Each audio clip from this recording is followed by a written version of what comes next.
I still remember the first time I truly understood the power of change. I'll never forget it. It was in the fall of 2004 when I awoke early one Saturday morning in Kyiv, Ukraine. And I was surprised to find that my fiancée, who's not ordinarily an early riser, was already awake, fully dressed, and quietly tiptoeing out the door. Now, put yourself in my position. I was pretty sure I'd done something wrong. I just didn't know what it was. Now, was she angry with me? Was she leaving me? Or maybe she was just hungry and headed out for a bite to eat. I didn't know.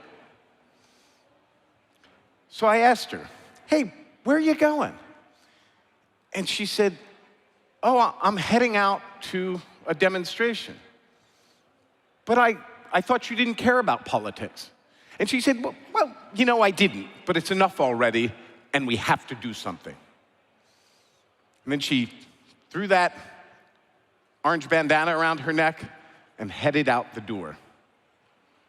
And just like that, like somebody somewhere flipped a switch, it was as if the entire country had changed overnight.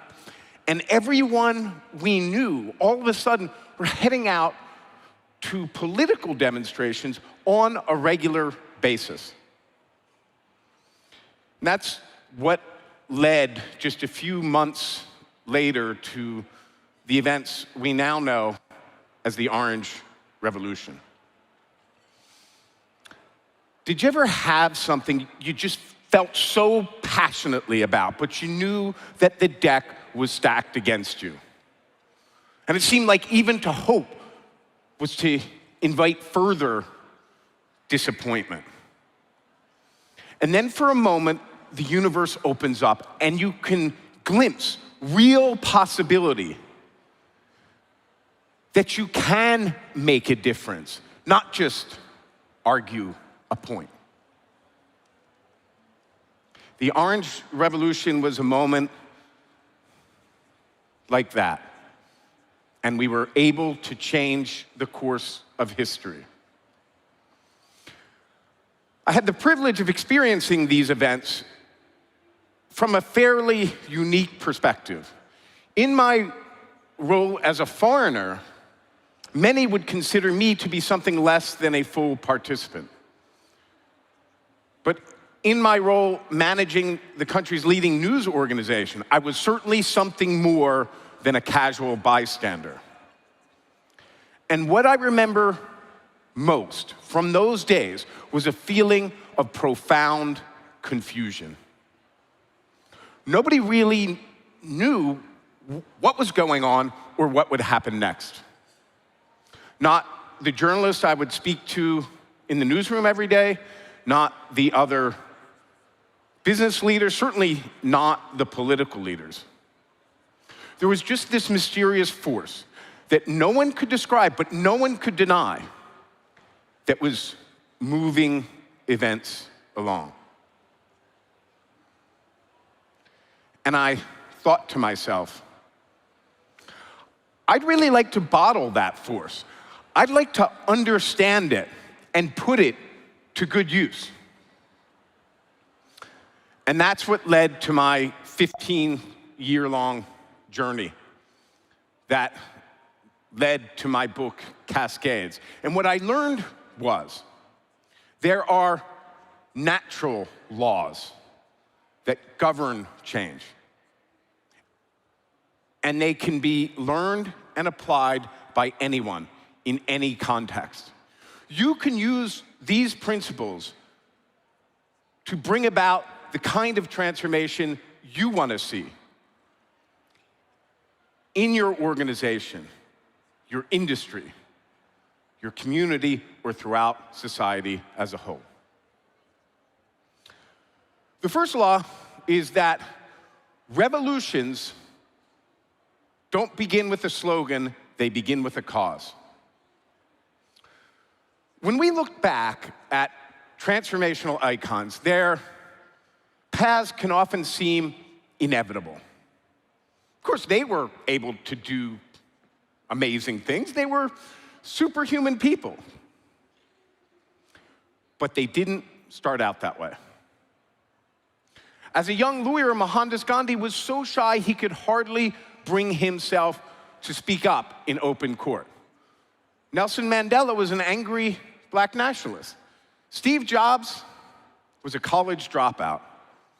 One of the reasons change fails so often is because we spend so much time wordsmithing and sloganeering that we neglect why the need for change came about in the first place. Every great leader starts off with a problem they just couldn't look away from. For Gandhi, it was a humiliation he faced on a train. For Mandela, it was the fundamental injustice of apartheid. For Steve Jobs, it was products that sucked. Computers sucked, music players sucked, phones sucked. It was because things that sucked so offended his sensibilities, he felt driven to make them insanely great. If you want to create change in this world, you need to identify a grievance that people care about. Because if they don't see a problem, they're not going to buy into your solution. Make no mistake, change isn't about ideas. It's about solving meaningful problems that people care about.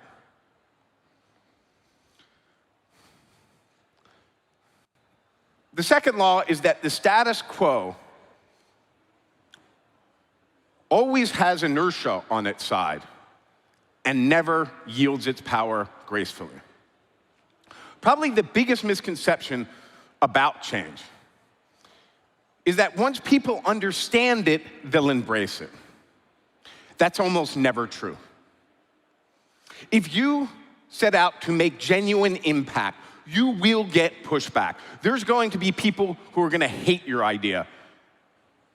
Not for any reasonable, rational logic necessarily, but because for whatever reason, it offends their dignity, their identity, their sense of self. A simple truth is that we all form attachments. Human beings form attachments to other people, ideas, and other things. When we feel those attachments are threatened, we tend to lash out in ways that don't reflect our best selves. As much as we hate to admit it, we all do it. Anybody who's ever been married or been in a family knows that. And that's why every time you set out to change what people think or what they do, there's always going to be some who are going to work to undermine what you're trying to achieve. And they're going to do it in ways that are dishonest and underhanded and deceptive. Once you're ready to internalize that, you can begin to move forward.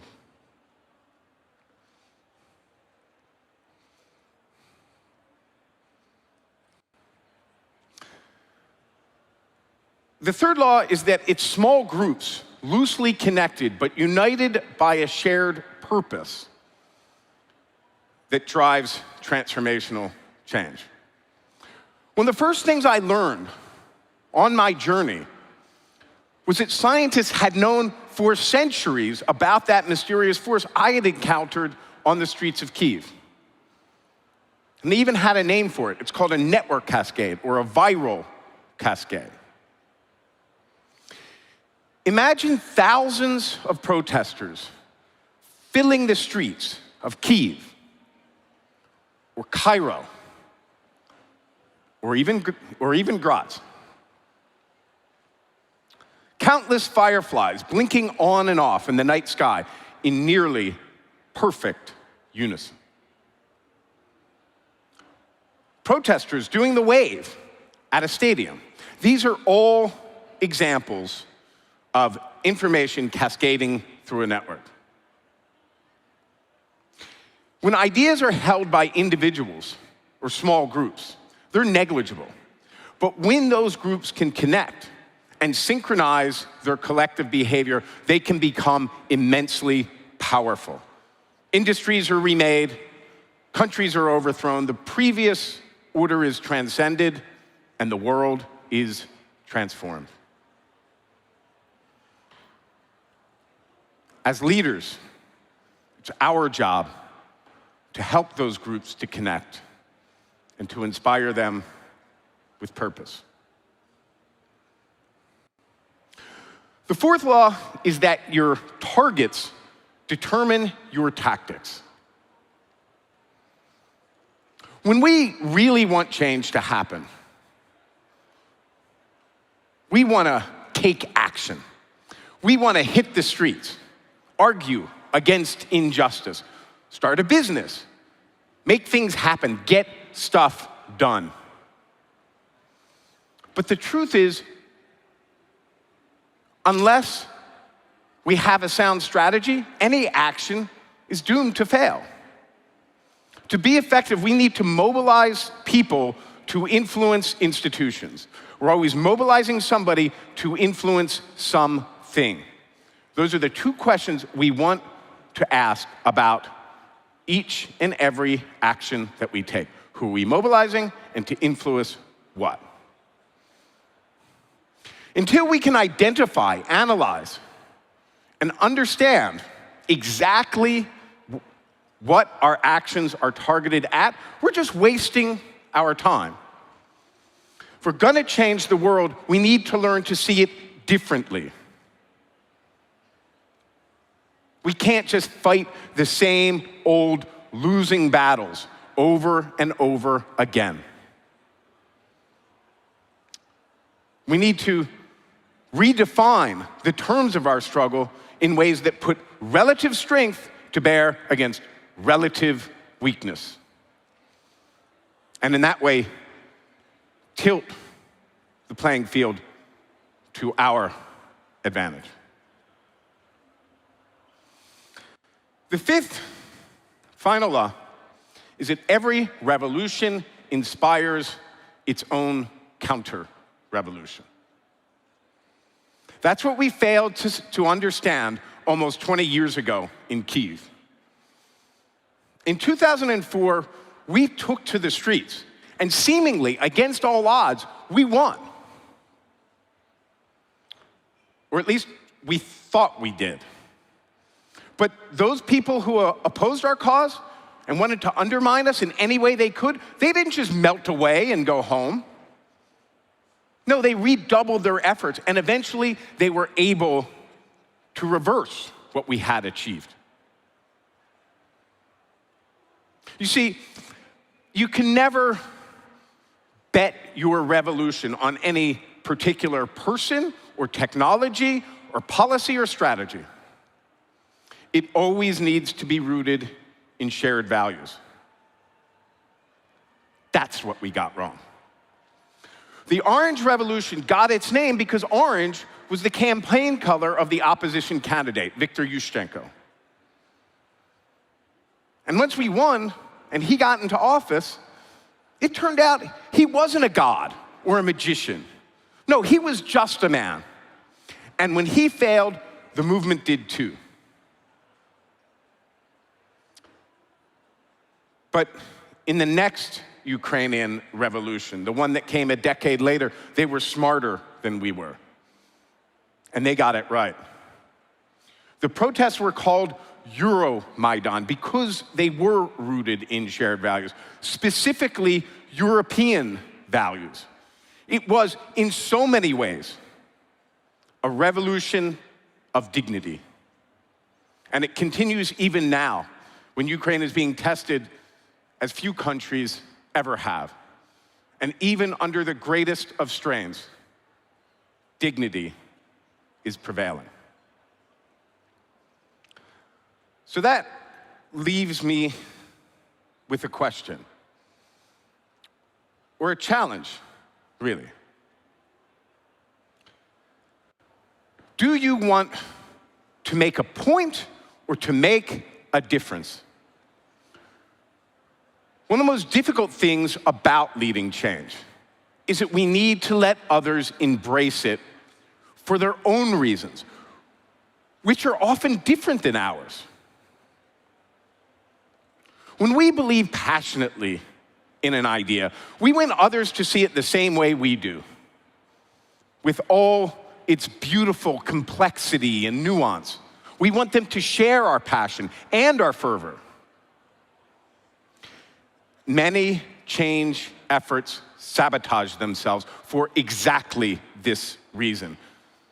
When people don't share an idea we feel strongly about, it offends our dignity, our identity, our sense of self, and we want to lash out.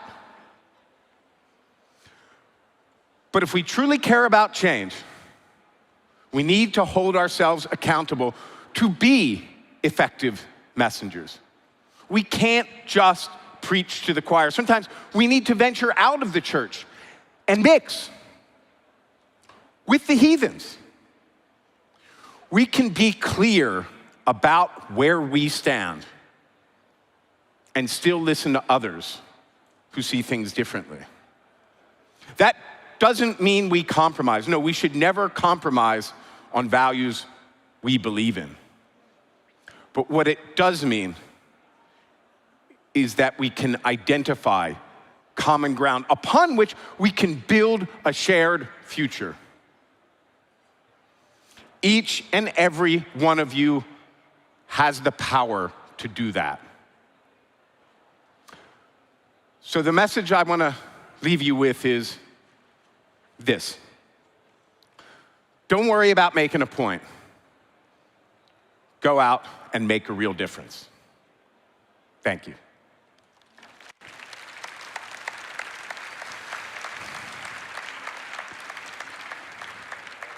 Thanks so much, Greg. I'm sure you trigger probably plenty of questions. I've got one myself. There's something else. Oh, there's something else. Because as you know, Samantha is very demanding. Oh, yeah. And she told me... She's right there. She told me that 15 seconds is a special festival and I need to do something extra. And you know, we always listen to Samantha. So what I did is... Ooh, where did that go? We probably need to go back to the presentation if it's already been changed. Okay, well, they'll get it up. Well, look. There it is. Where we are.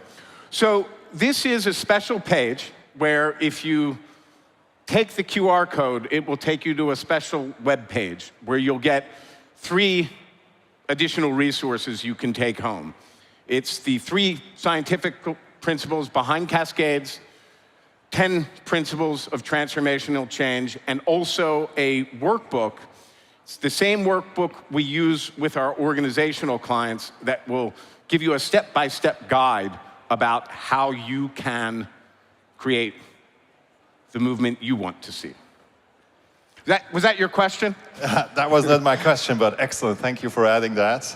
My question was regarding what you said. I mean, not exactly like this, but I remember it as you need a group that is like loosely coupled maybe, but highly aligned regarding the purpose to drive change.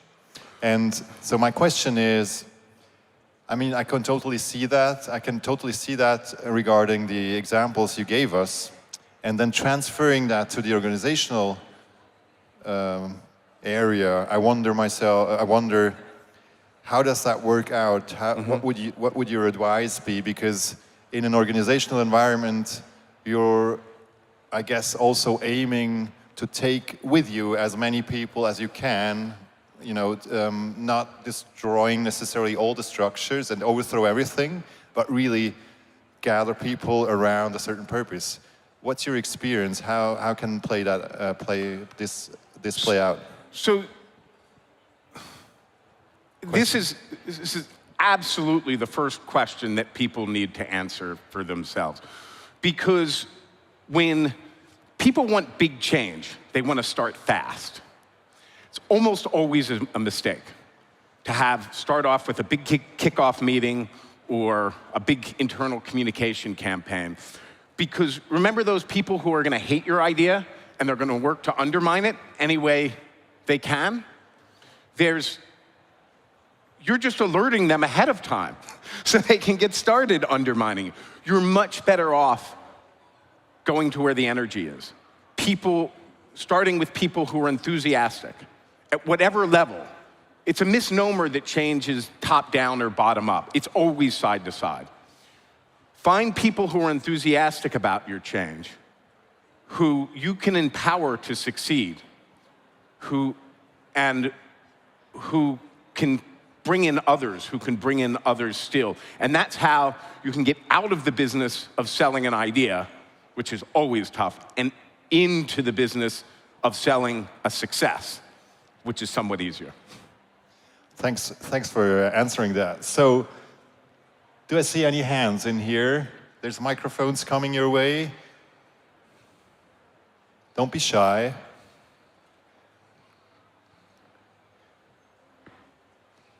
Another question to you guys, just raise your hands, is who is confronted with some sort of organizational change right now in the room? Okay. What are your biggest challenges? Can any one of you, or is anyone willing to share their biggest challenges organizational-wise? Just raise your hands, it would be nice, just to hear you.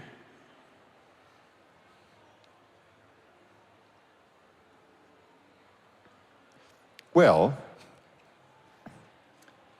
let's wait. I'm sure they'll come up. So, another question, based on the other one that I just asked you.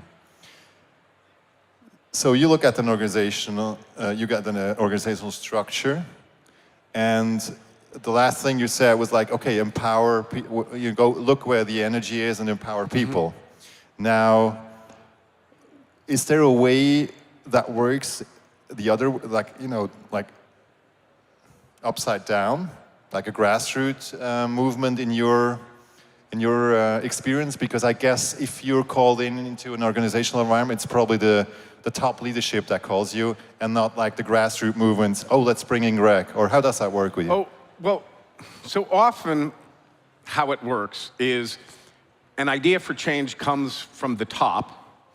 And then we would prefer this wasn't how it worked, but an idea for change comes from the top, and they pick somebody to lead that change.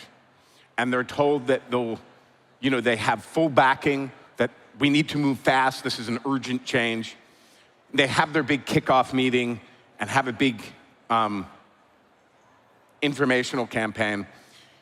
And then 6 to 12 months later, they realize that they've been quietly sandbagged. And this project that they thought would send their career into the fast lane is now threatening to run it off the rails. So the advice we give to avoid that is that every organization has a formal structure and an informal structure. The transformation has nothing to do with that formal structure. It's always about the social bonds within that informal structure. So you always want to start with a majority. That majority could be 3 people in a room of 5. Doesn't need to be unanimous, but you can always expand a majority out. Once you're in the minority, you're going to feel immediate pushback. Still questions around that? I don't want to. Oh yeah, there's one over there.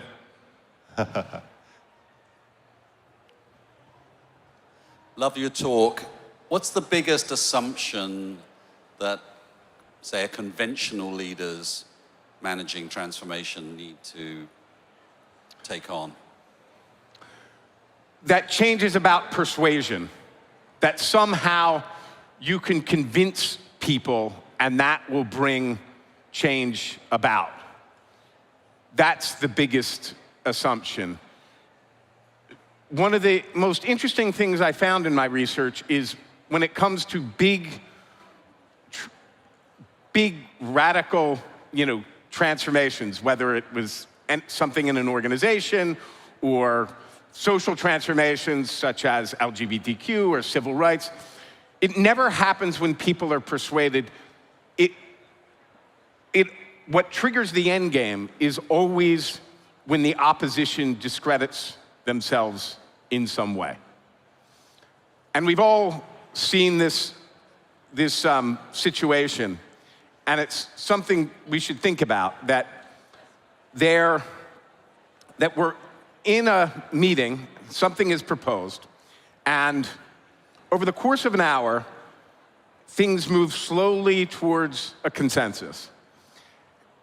And as we're moving to next steps, somebody who never said anything the entire meeting all of a sudden throws a hissy fit in the middle of the conference room. Have you ever had that?